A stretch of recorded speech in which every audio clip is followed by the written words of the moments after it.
At 7 months pregnant, my husband was already growing distant from me, but the day I was rushed to the ER, he arrived angry. And the moment he saw the man standing beside my hospital bed, everything changed. My eyes opened when someone shook my hand hard and I heard my own voice, broken, drowning in panic as if coming out of someone else's body. I can't breathe. Something's wrong with the baby. My breathing was uneven, my stomach was tightening like a stone, and I was 7 months pregnant. The ambulance lights spun through the windows, and for a moment I thought maybe I was dying. Tom, my husband, was nowhere to be seen. For the past 2 months he had been pulling away from me like I was some useless weight. Sometimes he came home late, sometimes he snapped about food in the fridge, sometimes he wouldn't even look at me. I kept telling myself maybe it was just pregnancy stress or maybe it was in my head. But that night when I was lying on the floor trying to reach my phone, he was nowhere. I called 911 myself. At the hospital they hooked me up to monitors and the doctor's voice was firm. We need to monitor the contractions. She's early. My body shook with fear. The baby wasn't moving and a single thought kept circling in my mind. What if something happened? What if I ended up alone? And what if Tom didn't even care? When the nurse asked, "Should we call the father?" my throat tightened. I only managed, "He knows." I texted him. But he still didn't come. 2 hours later the door slammed open and he rushed inside. For a second I foolishly thought he might be worried, that he might run to my side and hold my hand. But all I saw on his face was irritation, like someone had dragged him here against his will. "You couldn't wait?" "I was in the middle of something," he muttered. His words cut through whatever tiny hope I had left. And when I looked into his eyes, I saw the same growing distance that had settled between us for months. But the moment that changed everything happened suddenly. Tom finally noticed that I wasn't alone. On the chair beside me sat a man gently checking my pulse, his hand resting softly on my arm. It was Mark, my former coworker who had trained me 2 years ago. I had never seen him as anything more than a kind person, someone rare in a world that seemed too busy to care.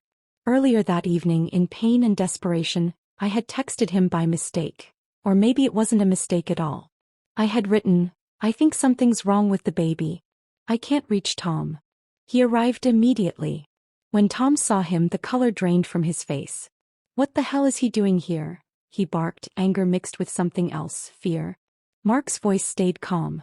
She was alone. Someone had to get her help. There was no challenge, no attempt to prove anything, just truth. A truth Tom had ignored for months. For the first time I saw something shift in Tom's expression. Maybe he realized I was actually sick. Maybe he understood I was breaking. And beside me sat someone who wasn't hiding, someone who genuinely cared. The doctor returned and explained that the contractions were stress-induced.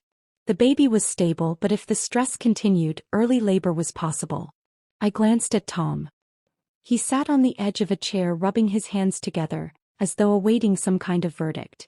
"You scared me," he whispered, but the words felt hollow. He wasn't the man who fought for me or for our child. The next few hours blurred into a long, heavy fog.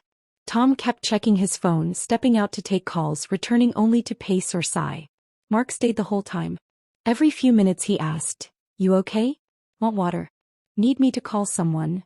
His kindness felt like a warm hand on old bruises, painful but comforting at the same time. By dawn the contractions had stopped.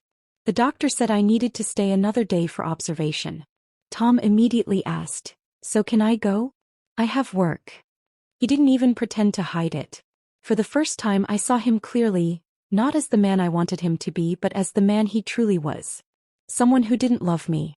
Someone who might never have. My heart cracked, but a strange sense of lightness seeped through the break. "Yeah, you can go," I whispered. He shot Mark a look full of accusation, as if Mark had stolen something from him. But the truth was the opposite. Tom had walked away long before tonight. He left. Silence filled the room and I finally took a deep breath. It felt like air had reached my lungs for the first time in years. Mark looked at me gently. "You don't deserve to go through this alone." And I broke. Tears poured out, not from weakness but from the release of everything I had been holding inside. Maybe it was pain. Maybe freedom. Maybe both. That day the biggest twist of my life wasn't that Tom had abandoned me. The real twist was that I finally understood something I had ignored for too long. Love cannot be begged for and survival does not depend on someone who cannot feel. Sometimes revenge isn't about punishing someone. It's about building a life where they no longer hold the power to hurt you. When I was discharged, Tom didn't come back. He sent a text, "We need to talk." I didn't respond. For the first time, my heart wasn't beating out of fear. It was beating out of strength. I was becoming strong for my daughter. I was coming back to life for myself. And that was the kind of revenge he never saw coming. If this story moved you, please take a moment to like the video and subscribe to the channel. Your support helps these real, emotional stories reach more people who need them. Thank you for being here, for watching, and for supporting this journey. Your presence truly means a lot.